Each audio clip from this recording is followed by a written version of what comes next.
Good evening friends, how are you friends? আমরা West Bengal school service কমিশনের group C এক্সামের জন্য ইংলিশের ক্লাস শুরু করেছি। দেখো, এখন আমরা গ্রামারে আছি। কাল আমরা প্রিপোজিশনের পার্ট 1টাকে কভার করেছিলাম, আজ আমরা এর পার্ট 2টাকে কভার করব। দেখো, কাল আমরা at, use of at, in, by, with আর ফর এইগুলির ব্যবহার দেখেছিলাম, এদের ইউজ দেখেছিলাম। আজকে এর আগে কন্টিনিউ করব। তো আজ আমরা সবার আগে দেখে নেব use of from preposition. Use of from preposition. From প্রিপোজিশনের ইউজ কোথায় কোথায় হয়। তো এর যে প্রথম ইউজ সেটা হচ্ছে কোনো কিছুর উৎস বোঝালে প্রিপোজিশন ফ্রম এর ব্যবহার হয়। লিখে নেবে, কোনো কিছুর উৎস বোঝালে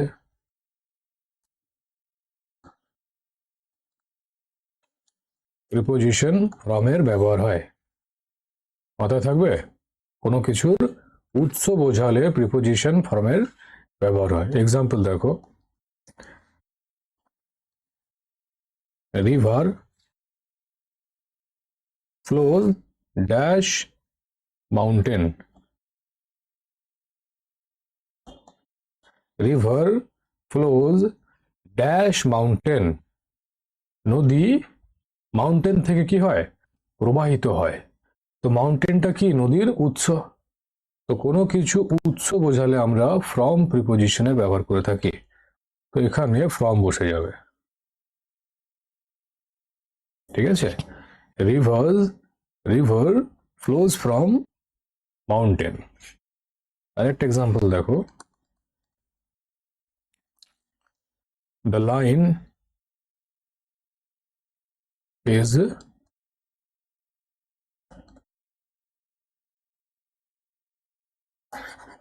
quoted dash Gitanjali. The line is quoted dash Gitanjali. লাইনটা গীতাঞ্জলি থেকে কোট করা হয়েছে। তো গীতাঞ্জলি লাইনটার উৎস। তো উৎস বোঝালে আমরা ফ্রম প্রিপোজিশনের ব্যবহার করে থাকি। তো এখানে ফ্রম বসে যাবে। The line is quoted from Gitanjali. মাথায় ঢুকেছে? তো প্রথম যে ইউজ সেটা হচ্ছে কোনো কিছুর উৎস বোঝালে আমরা ফ্রম প্রিপোজিশনের ব্যবহার করব। চলো নেক্সট ইউজ দেখা যাক। দেখো, নেক্সট ইউজ হচ্ছে কোনো যাত্রা শুরু করা বোঝালে প্রিপোজিশন ফ্রম এর ব্যবহার হয়। ঠিক আছে? কোনো যাত্রা শুরু করা বোঝালে সেখানে আমরা প্রিপোজিশন ফ্রম এর ব্যবহার করে থাকি। লিখে নাও, কোনো যাত্রা শুরু করা বোঝালে প্রিপোজিশন ফ্রম বসে। মাথায় থাকবে, যাত্রা শুরু করা বোঝালে আমরা ফ্রম প্রিপোজিশনের ব্যবহার করে থাকি। এক্সাম্পল দেখো, we started dash her village. We started dash her village. আমরা তার গ্রাম থেকে যাত্রা শুরু করেছিলাম। তো যাত্রা শুরু করা বোঝাচ্ছে, তো কি বসবে? ফ্রম প্রিপোজিশন বসে যাবে। এখানে ফ্রম হবে। We started from her village. আমরা তার গ্রাম থেকে যাত্রা শুরু করেছিলাম। মাথায় ঢুকেছে? চলো নেক্সট ইউজ দেখা যাক। দেখো, নেক্সট ইউজ কি বলছে, যদি কোনো কারণ বোঝায় তখন আমরা ফ্রম প্রিপোজিশনের ব্যবহার করব। ঠিক আছে? কারণ বোঝাতে ফ্রম প্রিপোজিশনের ব্যবহার হয়। কালকের ক্লাস করে এসছো? দেখো, কাল আমরা use of at, use of in, by, with আর ফর করেছিলাম। তো এই ফরটা করার সময়তে বলেছিলাম যে কারণ বোঝাতে আমরা ফর প্রিপোজিশনের ব্যবহার করব। আর কি এক্সাম্পল দিয়েছিলাম? The babies crying out for fear. বাচ্চাগুলি ভয়ের কারণে কান্নাকাটি করছে। তো ভয়ের কারণে কারণ বোঝাচ্ছে, তাই পর বসেছিল। মনে পড়লো? কালই তো করেছিলাম। তো দেখো, কারণ বোঝাতে আমরা ফর প্রিপোজিশনের ব্যবহার করে থাকি। আবার এখানেও সেম কথা বলছি যে কারণ বোঝাতে ফ্রম প্রিপোজিশন বসাবো। তো দুটো এক কথা মনে হতে পারে, বাট দেখো দুটো এক নয়। এই কারণটা হচ্ছে অ্যাপ্রোপ্রিয়েট প্রিপোজিশন। অ্যাপ্রোপ্রিয়েট প্রিপোজিশন, ঠিক আছে? আর এটা হচ্ছে সাধারণ কারণ। তো দুটোকে গোলাবে না, এক করবে না, কেমন? দুটোকে মিক্স করবে না। আর যাতে কনফিউশন না হয় এক্সাম হলে, তাই পাশাপাশি রেখে তুলনা করে পড়াচ্ছি। তো মাথাটাকে ঠান্ডা করে বুঝবে। এক্সাম্পল দেখো, এক্সাম্পল কি দিই? He is suffering dash fever. He is suffering dash fever. সে জ্বরের কারণে সাফার করছে। তো কারণ বোঝাচ্ছে, জ্বরের কারণে সাফার করছে।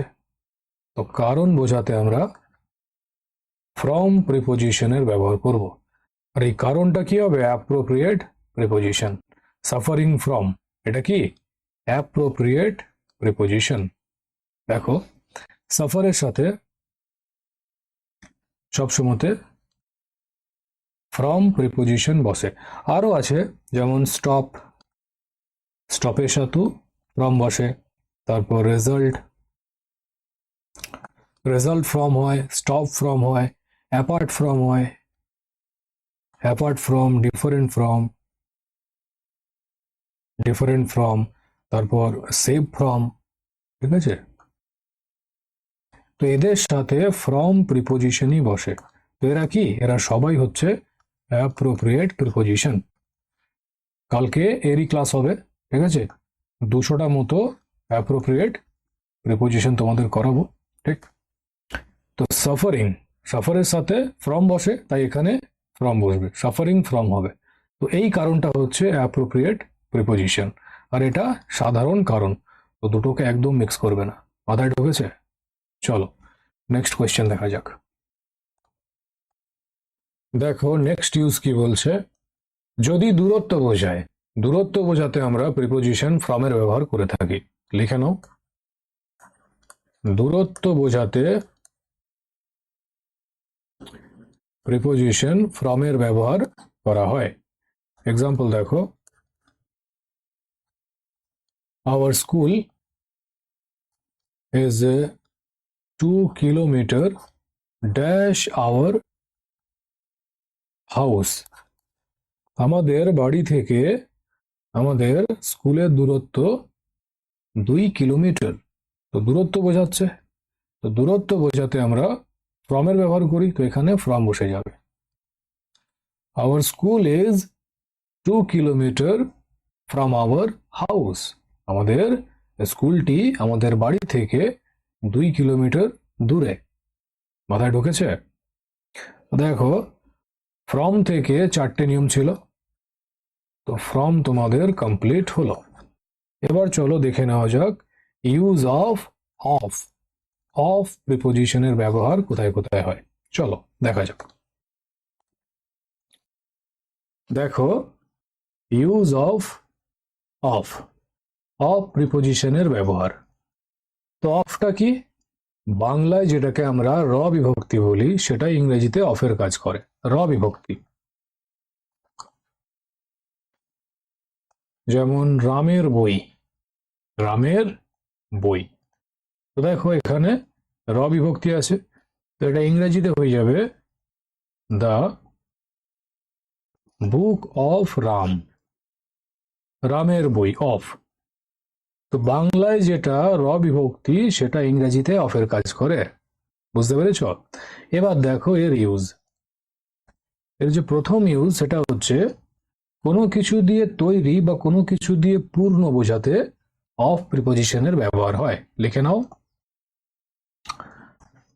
কোনো কিছু দিয়ে তৈরি বা পূর্ণ বোঝাতে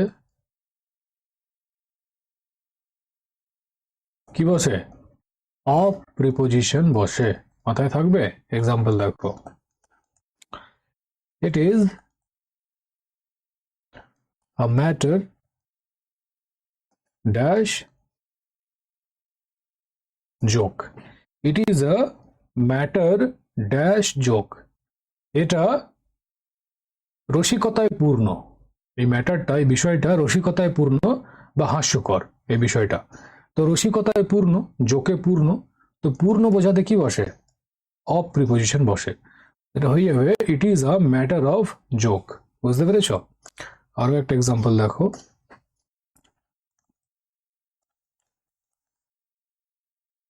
the house is made dash mud. বাড়িটি মাটি দিয়ে তৈরি। তো কোনো কিছু দিয়ে তৈরি বা পূর্ণ বোঝাতে কি বসে? অফ বসে। এখানে অফ বসে যাবে। The house is made of mud. মাথায় ঢুকেছে? The house is made of mud. দেখো, মেডের সাথে সব সময় অফ প্রিপোজিশন বসে। মেডের সাথে অলওয়েজ অফ প্রিপোজিশন বসে। ঠিক আছে? মেড অফ হয়। এবার এখানে একটা ব্যতিক্রম আছে, মেড ফ্রম হয়। যদি রাসায়নিক পরিবর্তন ঘটে, এদিকে নোট করে নাও, যদি রাসায়নিক পরিবর্তন ঘটে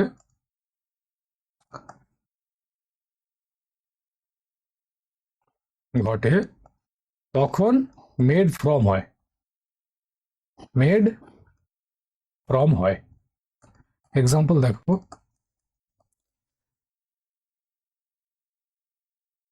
card is made dash milk. দইটি দুধ দিয়ে তৈরি। তো তৈরি বা পূর্ণ বোঝাতে অফ বসে, ওই জন্য এখানে আমরা লাফিয়ে গিয়ে অফ বসাবো, কিন্তু কাণ্ড হয়ে যাবে অফ বসালে। এখানে মেড ফ্রম হবে। দেখো, দুধ থেকে যখন দই হয় তখন সেটা রাসায়নিক পরিবর্তন ঘটে। তো রাসায়নিক পরিবর্তন ঘটলে মেড ফ্রম বসে। আর যদি ভৌত পরিবর্তন হয় তখন মেড অফ বসে। ঠিক আছে? তো মাটি দিয়ে বাড়ি তৈরি করছে, এটা কি ভৌত পরিবর্তন, ওই জন্য মেড অফ হলো। আর দুধ থেকে দই, এটা রাসায়নিক পরিবর্তন, তো মেড ফ্রম বসবে। এগুলো মাথায় রাখবে, এখান থেকে এক্সামে কোয়েশ্চেন আসে। এগুলো ব্যতিক্রম নিয়ম, এগুলো থেকে কোয়েশ্চেন আসার চান্স বেশি থাকে। বুঝতে পেরেছো? তো রাসায়নিক পরিবর্তন ঘটলে মেড ফ্রম হয়, আর ভৌত পরিবর্তন হলে মেড অফ হয়। মাথায় থাকবে? চলো নেক্সট কোয়েশ্চেন দেখা যাক। সরি, নেক্সট নিয়ম দেখা যাক। কোয়েশ্চেন বলছি, দেখো নেক্সট নিয়ম হচ্ছে, যদি কারণ বোঝায়, ঠিক আছে, কারণ বোঝালেও অফ প্রিপোজিশনের ব্যবহার হয়। লিখে নাও, কারণ বোঝালেও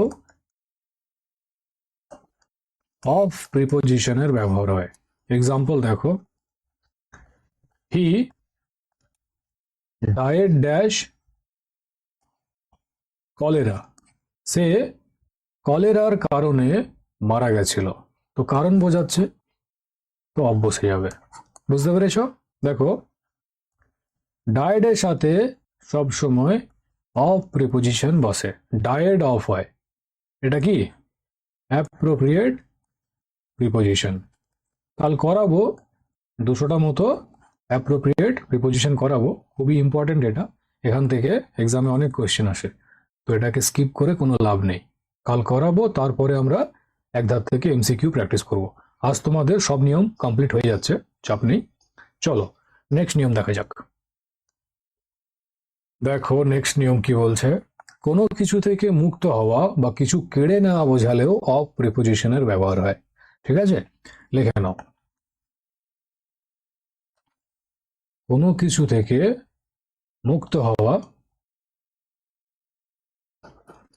বা কিছু কেড়ে নেওয়া বোঝালেও অফ প্রিপোজিশনের ব্যবহার হয়। মাথায় থাকবে? কোনো কিছু থেকে মুক্ত হওয়া বা কিছু কেড়ে নেওয়া বোঝালেও অফ প্রিপোজিশনের ব্যবহার হয়। এক্সাম্পল দেখো, এক্সাম্পল কি দিয়ে, try to get rid dash smoking, try to get rid dash smoking, ধূমপান ছেড়ে দেওয়া বা স্মোকিং থেকে মুক্ত হওয়ার চেষ্টা করতে বলছে। তো মুক্ত হওয়া বোঝাচ্ছে, তো কি হবে এখানে অফ বসে যাবে, try to get rid of smoking. বুঝতে পেরেছো? দেখো, গেট রিড অফ এটা কি, এটা একটা অ্যাপ্রোপ্রিয়েট প্রিপোজিশন, আবার এটা একটা ইডিয়মও। ঠিক আছে, এটা একটা ইডিয়মও আবার অ্যাপ্রোপ্রিয়েট প্রিপোজিশন, মাথায় থাকবে। গেট রিড অফ এর মানে হচ্ছে মুক্ত হওয়া, মুক্ত হওয়া। বুঝতে পেরেছ? আর দেখো, এখানে স্মোকিং আছে, smoke plus ING, V1 plus ING, তো কি এটা V4? V4 নয়, এটা হচ্ছে জিরান্ড, জিরান্ড, এটা V4 না। তো try to get rid of smoking হবে মুক্ত হওয়া কোনো কিছু থেকে বা কেড়ে নেওয়া বোঝাতে আমরা অফ প্রিপোজিশনের ব্যবহার করে থাকি। বুঝতে পেরেছো? দেখো, তাহলে তোমাদের অফের নিয়মও কমপ্লিট হলো, তিনটে ছিল, কমপ্লিট হয়ে গেল। এবার চলো দেখে নেওয়া যাক ইউজ অফ টু, টু প্রিপোজিশনের ব্যবহার কোথায় কোথায় হয়। চলো দেখি ইউজ অফ টু, টু প্রিপোজিশনের ব্যবহার। তো প্রথম যে ইউজ সেটা হচ্ছে যদি সময় বোঝায়, সময় বোঝাতে আমরা টু প্রিপোজিশনের ব্যবহার করে থাকি। লিখে নাও, সময় বোঝাতে টু প্রিপোজিশনের ব্যবহার হয়। এক্সাম্পল দেখো, ইট ইজ 5-10, 10টা বাজতে এখন 5 মিনিট বাকি আছে। তো সময় বোঝাচ্ছে, তো কি বুঝবে? To, it is 5 to 10। বুঝতে পেরেছ? এরকম বলতে চাইলে আমরা টু এর ব্যবহার করব। মাথায় ঢুকেছে? আরো একটা এক্সাম্পল দেখো, হি roams from morning dash evening, সে সকাল থেকে সন্ধে পর্যন্ত ঘুরে বেড়ায়। রোমস মানে হচ্ছে ঘুরে বেড়ানো, ঘুরে বেড়ানো। তো সময় বোঝাচ্ছে, তো টু বসে যাবে। বুঝতে পেরেছ? হি রোমস ফ্রম মর্নিং টু ইভিনিং, সে সকাল থেকে সন্ধে পর্যন্ত ঘুরে বেড়ায়। দেখো, ফ্রমের সাথে টু অলওয়েজ পেয়ার হিসাবে বসে, এটা একসাথে পেয়ার হিসাবে বসে, এটা মাথায় রাখবে। তো নিয়ম হচ্ছে যদি সময় বোঝায় তাহলে আমরা টু প্রিপোজিশনের ব্যবহার করব। বুঝতে পেরেছ? চলো নেক্সট ইউজ দেখা যাক। দেখো, নেক্সট ইউজ হচ্ছে তুলনা বা কম্পেয়ার করার জন্য আমরা টু প্রিপোজিশনের ব্যবহার করে থাকি। লিখে নাও, তুলনা বা কম্পেয়ার করার জন্য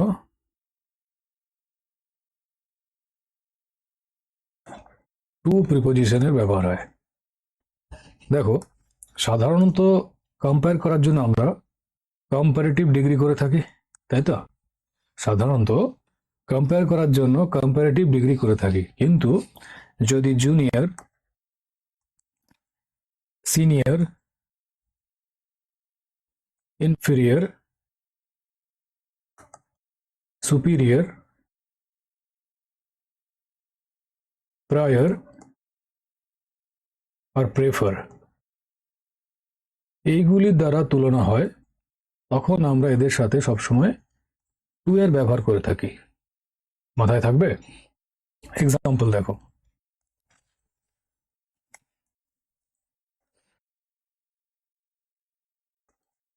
হি ইজ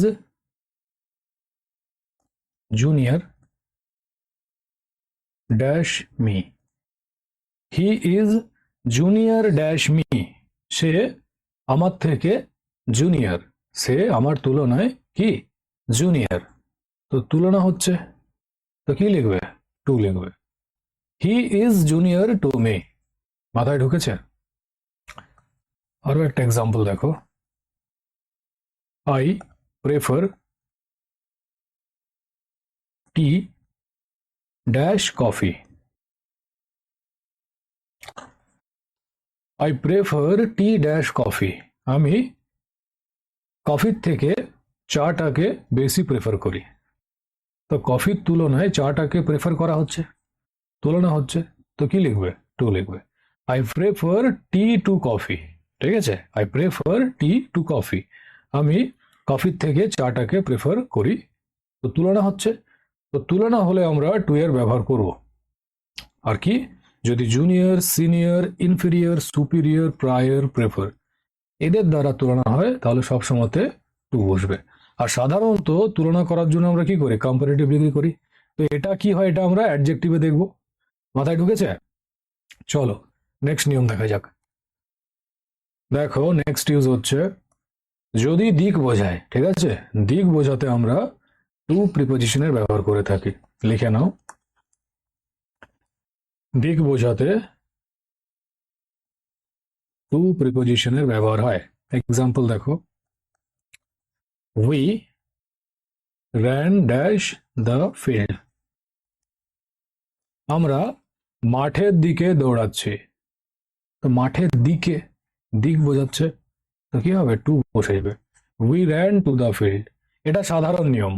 আর কালকে যখন অ্যাড পড়াচ্ছিলাম কি বলেছিলাম, যদি দিক বোঝাতে এম, লক্ষ্য বা লুক এই ধরনের ভার্ব থাকে তখন দিক বোঝাতে আমরা অ্যাটের ব্যবহার করি, ঠিক আছে। দিক বোঝাতে এমড বা লক্ষ্য, লুক এই ধরনের ভার্ব থাকে তখন কি হয়, অ্যাটের ব্যবহার হয়। এক্সাম্পল, কাল করিয়েছিলাম, কালকের ক্লাস করে এসছো?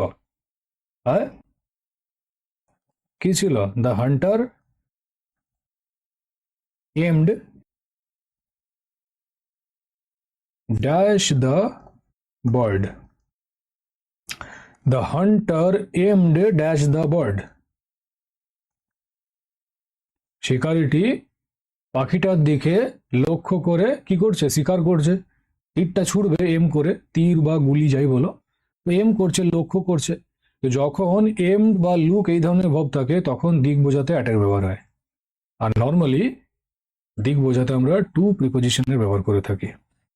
মাথায় থাকবে, বুঝতে পেরেছ?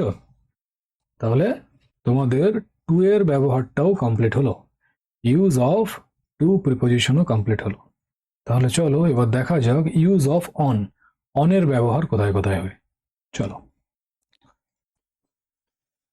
ইউজ অফ অন, অনের ব্যবহার দেখো। প্রথম যে নিয়ম সেটা হচ্ছে কোনো কিছুর ওপরে বোঝাতে অন প্রিপোজিশনের ব্যবহার হয়। লিখে নাও, কোনো কিছুর উপর, উপরে বোঝাতে কি বসে, অন প্রিপোজিশন বসে। এক্সাম্পল দেখো, put the book dash the table, বইটি টেবিলের ওপরে রাখো, ঠিক আছে, টেবিলের ওপরে বইটি রাখো, তো ওপরে বোঝাচ্ছে, তো কি হবে, অন বসে যাবে। Put the book on the table, put the book on the table. তাহলে কোনো কিছুর ওপরে বোঝাতে আমরা অন প্রিপোজিশনের ব্যবহার করব। মাথায় থাকবে? এবার দেখো নেক্সট ইউজ। নেক্সট ইউজ হচ্ছে যখন কোনো সাবজেক্ট বা বিষয় বোঝাবে তখন আমরা অনের ব্যবহার করব। লিখে নাও, যখন কোনো সাবজেক্ট বা বিষয় বোঝাবে তখন অন প্রিপোজিশনের ব্যবহার হবে। এক্সাম্পল দেখো, it is book dash general knowledge, it is book dash general knowledge. তো জেনারেল নলেজের বুক, বইটা জেনারেল নলেজের, তো বিষয় বোঝাচ্ছে, সাবজেক্ট বোঝাচ্ছে, তো কি হবে, অন বসে যাবে। It is the book on general knowledge. আর একটা এক্সাম্পল দেখো, it is book dash English, এটা ইংলিশের বই, তো বিষয় বোঝাচ্ছে, সাবজেক্ট বোঝাচ্ছে, তো কি হবে, অন বসে যাবে। It is book on English, it is book on English. ঠিক আছে, মাথায় ঢুকেছে? তাহলে কোনো কিছুর ওপরে বোঝালে অন বসে, আর কোনো সাবজেক্ট বা বিষয় বোঝাতে চাইলেও অন বসে। মাথায় থাকবে। চলো নেক্সট নিয়ম দেখা যাক। দেখো নেক্সট ইউজ কি বলছে, যদি কোনো নির্দিষ্ট দিন বোঝায়, নির্দিষ্ট দিন বোঝালে অন প্রিপোজিশনের ব্যবহার হয়। ঠিক আছে, লিখে নাও। কোনো নির্দিষ্ট দিন বোঝালে অন প্রিপোজিশনের ব্যবহার হয়। এক্সাম্পল দেখো, you will come dash Sunday, তুমি রবিবার দিন এসো। You will come dash Sunday, তো রবিবার দিন বলছে, একটা নির্দিষ্ট সময়কে বোঝাচ্ছে, তো কি বসবে, অন বসে যাবে। You will come on Sunday হবে। মাথায় ঢুকছে? দেখো সানডে হয়ে গেল, মানডে হয়ে গেল, টিউসডে হয়ে গেল, তো বারগুলির পূর্বে অন প্রিপোজিশন বসে, এটা নোট করে নাও। বারগুলির পূর্বে অন প্রিপোজিশন বসে, মাথায় থাকবে। আরো একটা এক্সাম্পল দেখে নাও, কি দিয়ে, দ্য মিটিং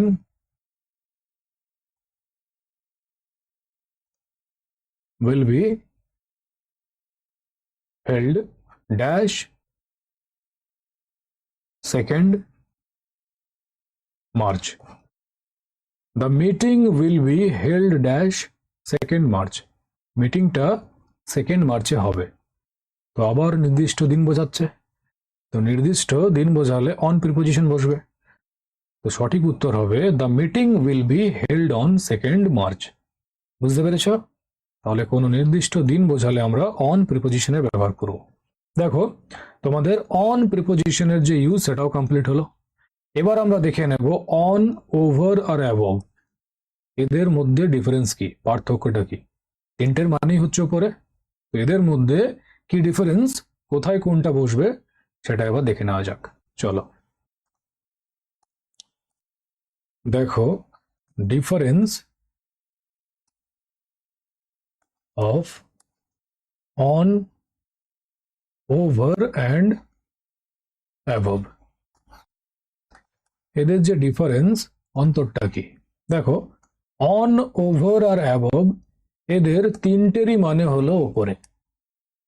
ঠিক আছে, তো এবার কথা হচ্ছে কোথায় কোনটা বসবে, এটা নিয়ে আমরা প্রায় কনফিউজ থাকি, তাই তো।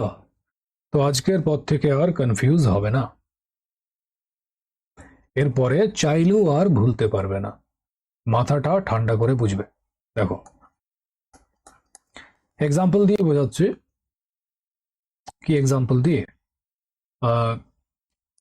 The book is dash the table, বইটি টেবিলের উপরে। তো অন, ওভার আর অ্যাবভ তিনটেরই মানে উপরে, তো এখানে কি বসবে, অন বসবে না ওভার বসবে না অ্যাবভ বসবে। দেখো এটা একটা টেবিল, আর এই টেবিলের উপরে একটা বই আছে, ধরে নাও এটা অঙ্কের একটা বই। অঙ্ক থেকে মনে পড়লো তোমাদের প্লে লিস্টে অঙ্কের ক্লাস রয়েছে, অঙ্কের ক্লাসও চলছে, তো যারা দেখোনি গিয়ে দেখে নিতে পারো। তো টেবিলের উপরে একটা অঙ্ক বই রয়েছে, এবার দেখো বইটা টেবিলের উপরে টাচ করে আছে, স্পর্শ করে আছে তো।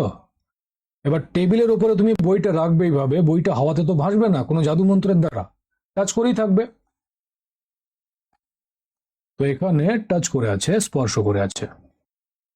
তো যখন কোনো বস্তু, কোনো অবজেক্ট, কোনো জিনিসের ওপরে টাচ বা স্পর্শ করে থাকে সেখানে অন বসে, সেখানে ওভার বা অ্যাবভ বসবে না, ঠিক আছে? সেখানে শুধুমাত্র অন বসবে।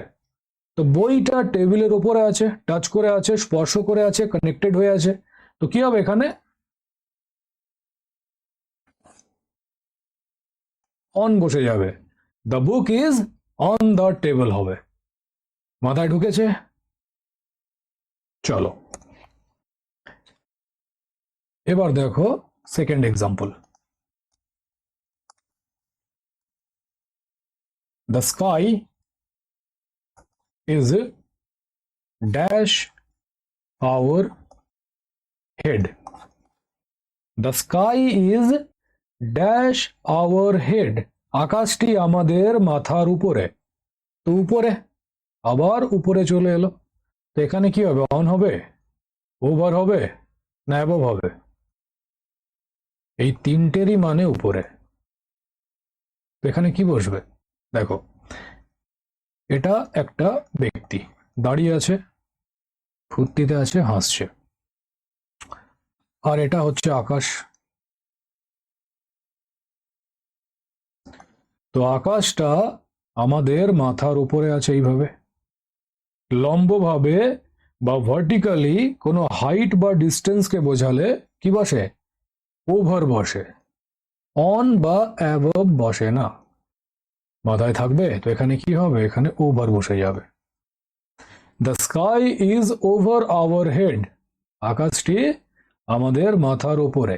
তো যখন লম্বভাবে বা ভার্টিক্যালি কোনো হাইট বা ডিস্টেন্সকে বোঝাবে তখন ওভার বসবে। লিখে দেবো? চলো, যখন লম্বভাবে বা ভার্টিক্যালি কোনো হাইট বা ডিস্টেন্স কে বোঝাবে তখন ওভার বসবে। এটা মাথায় রাখবে। তো দেখো, আকাশটা আমাদের মাথার উপরে এইভাবে লম্বভাবে থাকে। লম্বভাবেই তো থাকে, না তোমার পায়ের নিচে থাকে আকাশটা? হ্যাঁ, পা মারি চলে যাবে? কত আকাশ মারাবে। তো আমাদের মাথার উপরে এইভাবে লম্বভাবে থাকে। তো যখন ভার্টিক্যালি বা লম্বভাবে কোনো হাইট বা কোনো ডিস্টেন্স থাকে, তো তখন সেখানে ওভার বসে। বুঝতে পেরেছো? তাহলে বলো, আরো একটা এক্সাম্পল তোমাদেরকে দিই, এটার আনসার তোমরা নিজেরা করবে। The fan is dash my head. The fan is dash my head. পাখাটি আমার মাথার উপরে। তো তুমি দাঁড়িয়ে আছো তোমার বাড়িতে এইভাবে, এটা তোমার বাড়ির ছাদ, আর ছাদে এইভাবে একটা পাখা ঘুরছে, ঠিক আছে? পাখার তিনটি থাকে তো নাকি, না আরো থাকে? হ্যাঁ, এইভাবে ঘুরছে। তো মাথার উপরে লম্বভাবে আছে পাখাটা, তো কি বসবে এখানে? ওভার বসবে। The fan is over my head. পাখাটি আমার মাথার উপরে। বুঝতে পেরেছ? চলো নেক্সট এক্সাম্পল দেখা যাক। দেখো নেক্সট এক্সাম্পল কি বলছে। The cat jumped dash the wall. বেড়ালটি দেয়ালের ওপর লাফ মেরে চলে গেল। তো দেয়ালের ওপরে, ওপরে হলে কি বসবে এখানে? অন বসবে, ওভার বসবে, না অ্যাবভ বসবে? বলো তো। এটা একটা বেড়াল,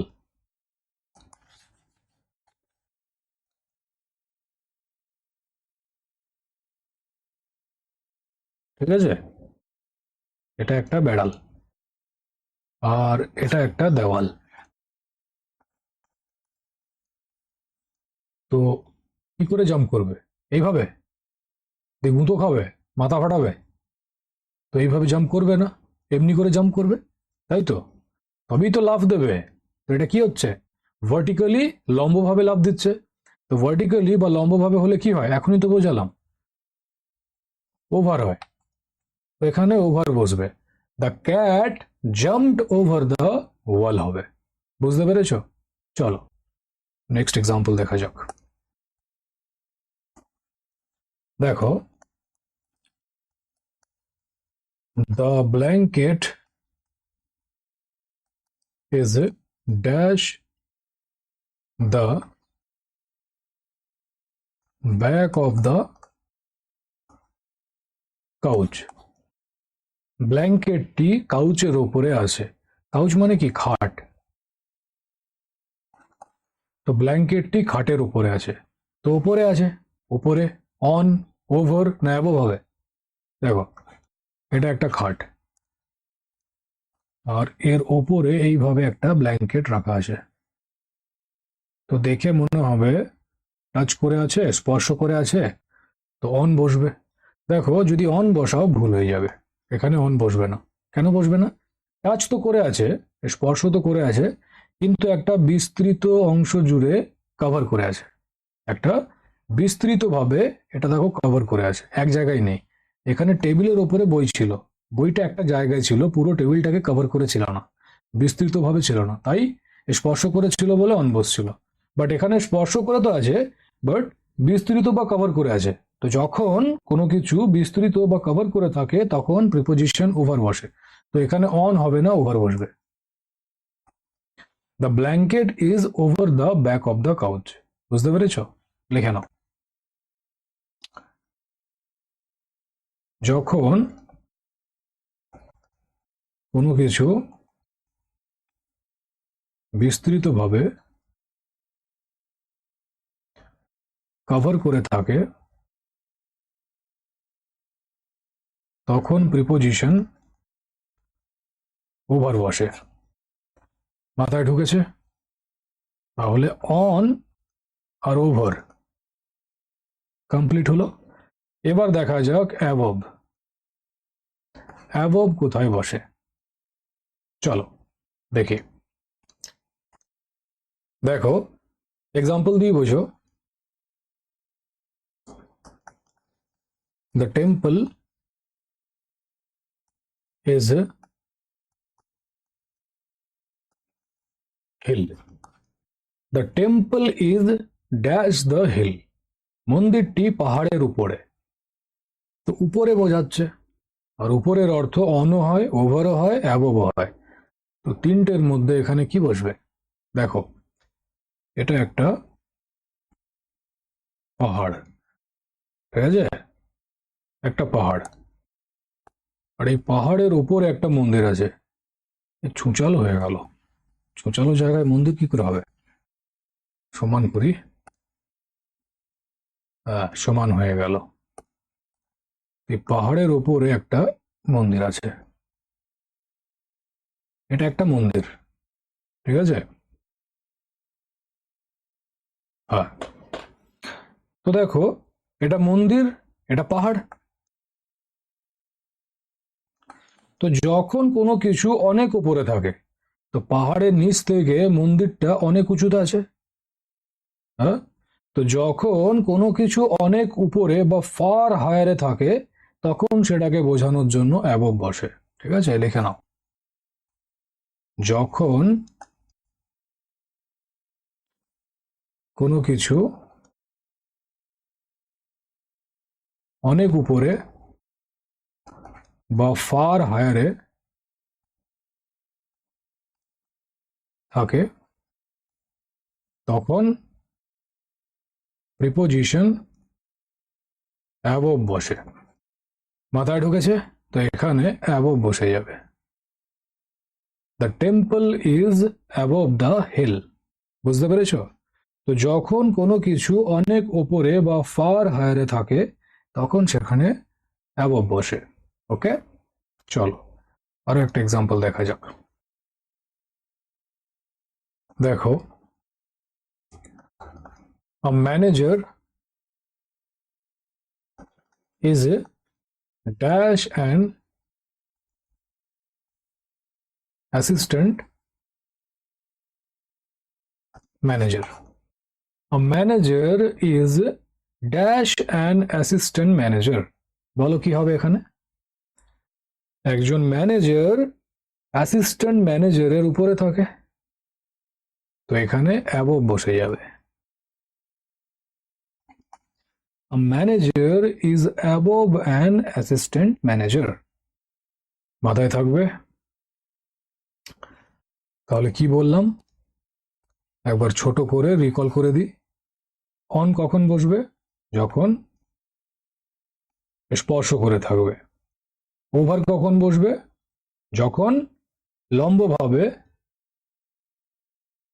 বা ভার্টিক্যালি থাকবে আর বিস্তৃত বা কভার করে থাকবে, ঠিক আছে, তখন ওভার বসবে। আর অ্যাবভ কখন বসবে? যখন অনেক উপরে বা ফার হায়ারে থাকবে, অনেক উপরে বা ফার হায়ারে থাকবে।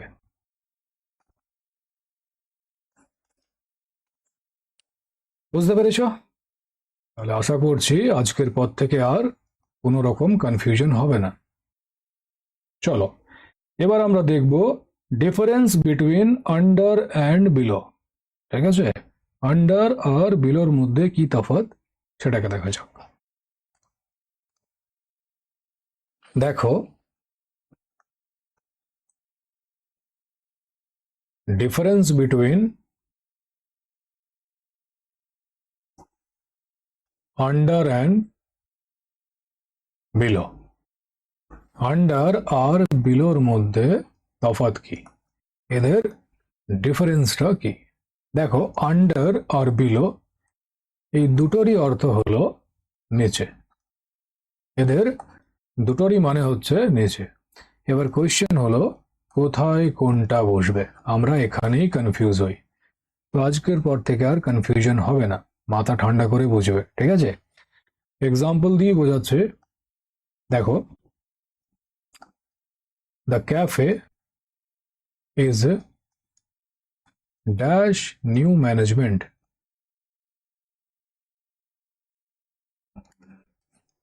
ক্যাফেটি নতুন ম্যানেজমেন্টের নিয়ন্ত্রণে বা নতুন ম্যানেজমেন্টের কন্ট্রোলে।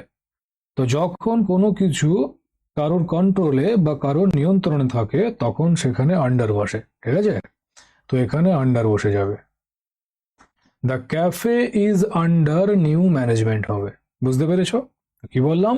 যখন কারোর নিয়ন্ত্রণে বা কন্ট্রোলে কোনো কিছু থাকবে তখন আন্ডার বসবে। লিখে নাও,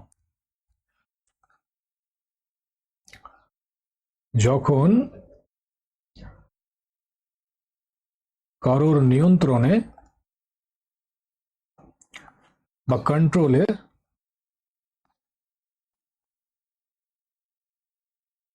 কিছু থাকে তখন কি বসে?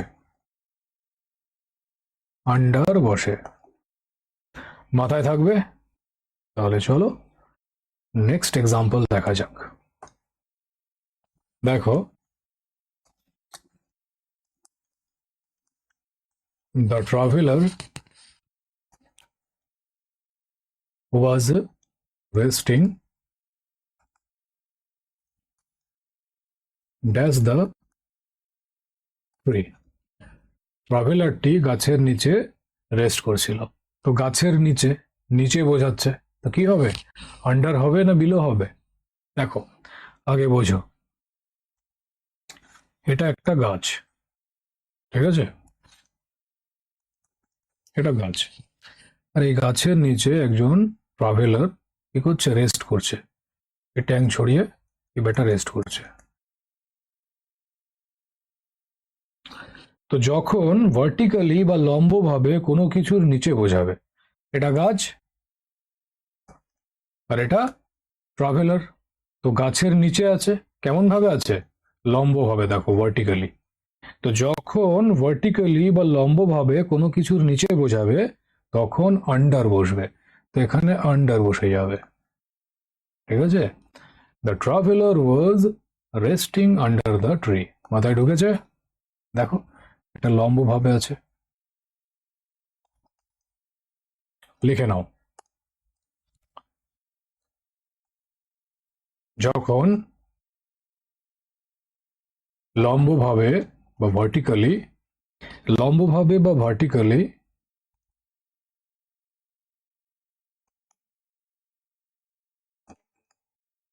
কোনো কিছুর নিচে বোঝাবে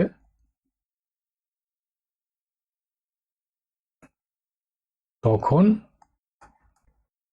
আন্ডার বসবে। বুঝতে পেরেছ? তাহলে বলো এর আনসার কি হবে? The cat is dash the table. বেড়ালটি টেবিলের নিচে। এটা একটা টেবিলের পা, আর এর নিচে এই একটা বেড়াল আছে। দেখো ভার্টিক্যালি আছে না, লম্বভাবে নিচে আছে।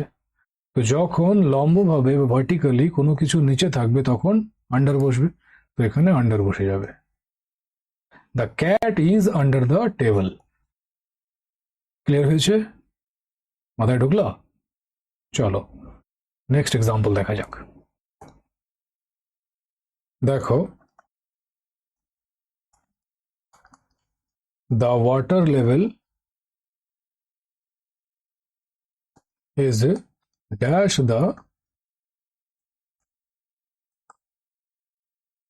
maximum level mark. The water level is dash the maximum level mark. জলটি ম্যাক্সিমাম লেভেলের নিচে। তো লেভেলের নিচে বোঝাচ্ছে, নিচে। তো কি হবে, আন্ডার হবে না বিলো হবে? দেখো আগে বোঝো, এটা একটা পাত্র, ঠিক আছে, আর এটা হচ্ছে একটা maximum level mark. Maximum level, আর এই ম্যাক্সিমাম লেভেলের নিচে জল আছে। তো এখানে জলটা আছে, ঠিক আছে, ম্যাক্সিমাম লেভেলের নিচে জল আছে। দেখো অনেক নিচে নয়, কিন্তু একটা নির্দিষ্ট লেভেলের নিচে, ম্যাক্সিমাম লেভেলের নিচে। তো যখন কোনো স্তর বা লেভেল বোঝাবে তখন আমরা বিলোর ব্যবহার করব, ঠিক আছে। তো এখানে বিলো বসে যাবে। The water level is below the maximum level mark. মাথায় ঢুকেছে কোথায় বিলো বসে? যখন কোনো স্তর বা লেভেল বোঝাবে তখন আমরা বিলোর ব্যবহার করব। 2 লাইনে লিখে নাও। যখন কোনো স্তর বা লেভেল বোঝাবে তখন বিলোর ব্যবহার হবে। এখানে ম্যাক্সিমাম লেভেল বোঝাচ্ছে, এটা কি একটা স্তর বা লেভেল, আর এর নিচে আছে। যখন কোনো স্তর বা লেভেল বোঝাবে তখন বিলো বসবে, তাই এখানে বিলো বসলো। ক্লিয়ার হয়েছে? চলো নেক্সট এক্সাম্পল দেখা যাক।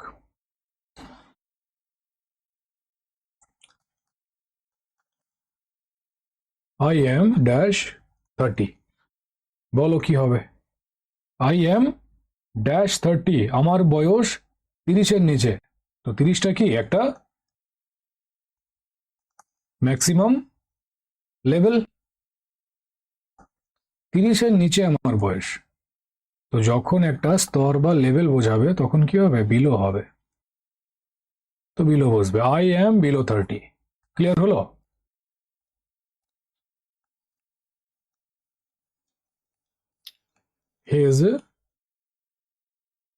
his salary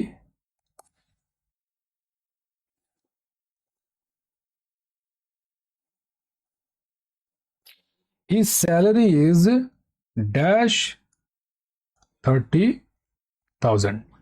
his salary is dash 30,000। তার বেতন 30,000-এর নিচে। তো 30,000 এটা কি একটা ম্যাক্সিমাম লেভেল?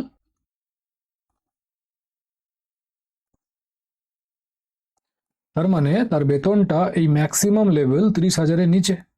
তো যখন কোনো স্তর বা লেভেল বোঝাবে তখন কি হবে, বিলো বসবে। তো এখানে বিলো বসবে। his salary is below 30,000। Clear হলো কোথায় বিলো বসবে? আর কোথায় আন্ডার বসবে? মাথায় ঢুকেছে? চলো নেক্সট নিয়ম দেখা যাক। দেখো, use of between and among. Between R among এর ইউজ, তো এটা তো তোমরা ছোটবেলা থেকেই পড়ে আসছো, তাও বলে দিই একবার। দেখো, এক্সাম্পল দিয়ে বোঝো। ডিভাইড দ্য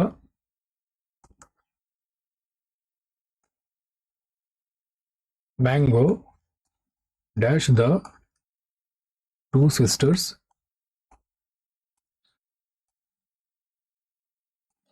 ডিভাইড দ্য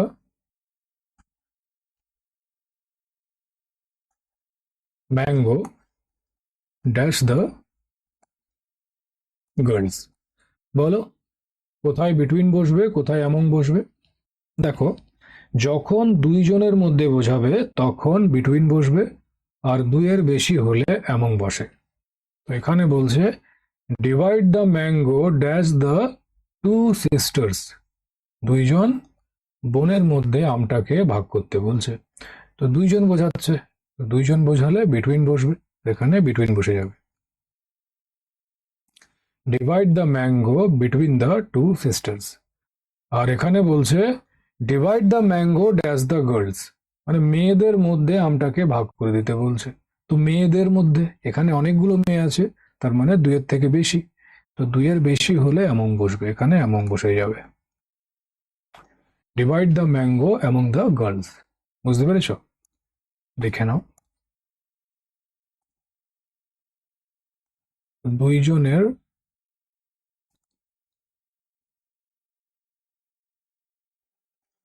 মধ্যে হলে বিটুইন বসবে, ঠিক আছে? আর দুইয়ের বেশি হলে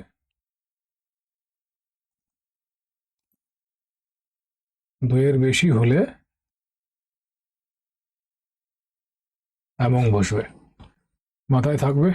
চলো নেক্সট ইউজ দেখা যাক। দেখো,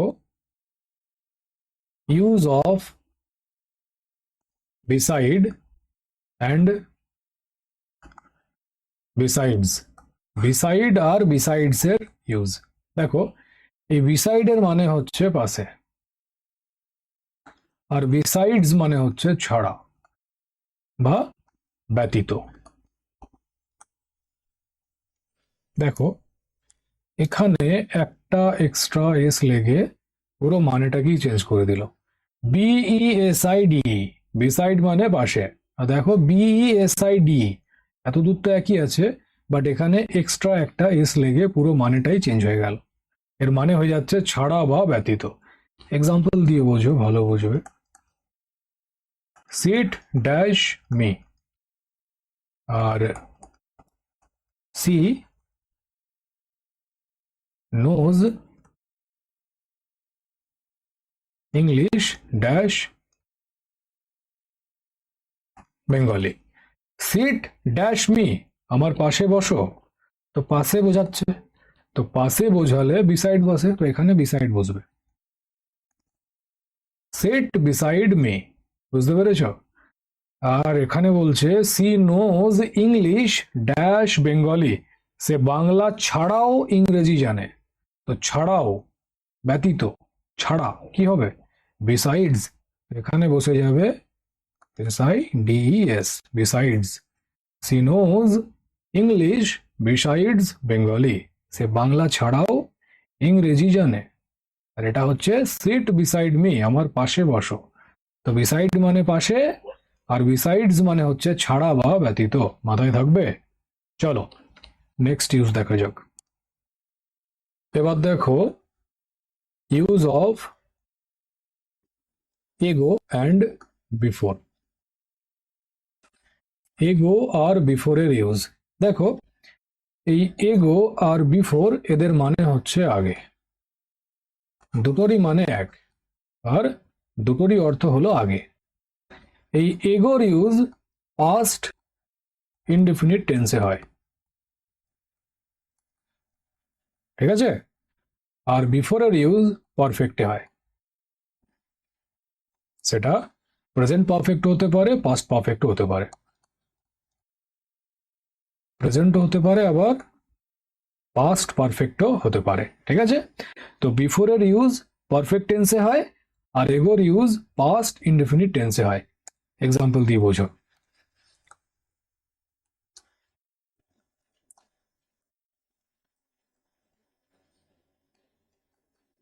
I meet her 2 weeks dash, or I have seen this film dash. তো I meet her 2 weeks dash, তো মিট এটা পাস্ট ইনডেফিনিট টেন্সে আছে, তো কি বসবে এখানে, এগো বসে যাবে। I meet her 2 weeks ago, বুঝতে পেরেছো? আর দেখো হ্যাভ সিন এটা পারফেক্টের স্ট্রাকচার, প্রেজেন্ট পারফেক্ট টেন্সে আছে, তো কি বসবে এখানে, before. I have seen this film before, মাথায় ঢুকেছে? কোথায় এগো বসবে আর কোথায় বিফোর বসবে? এগো আর বিফোর এই দুটোরই মানে হচ্ছে আগে। ঠিক আছে, এগো বসবে পাস্ট ইনডেফিনিটে আর বিফোর বসবে পারফেক্টে। এটা প্রেজেন্ট পারফেক্ট হতে পারে আবার পাস্ট পারফেক্ট হতে পারে। দেখো আফটার, আফটার মানে কি, আফটার মানে পরে। এগো আর বিফোর মানে আগে, আফটার মানে পরে। আমাকে জানাবে তো এই আফটারটা কোথায় ইউজ হবে, আফটারের ব্যবহার কোথায় করবে, এটা কমেন্টে জানাবে আমাকে। ঠিক আছে, চলো আগে বাড়া যাক। ঠিক আছে ফ্রেন্ডস, আজকের ক্লাস এতটাই থাক। তোমাদের প্রিপোজিশনে যত বেসিক নিয়ম ছিল আজকে কমপ্লিট হয়ে গেল। এরপরে আমরা কিছু অ্যাপ্রোপ্রিয়েট প্রিপোজিশন করব, তারপরে এর এমসিকিউ প্র্যাকটিস করব। ঠিক আছে, এর পিডিএফ তোমরা টেলিগ্রামে পেয়ে যাবে। তাহলে চলো, আবার কাল দেখা হচ্ছে। Thank you.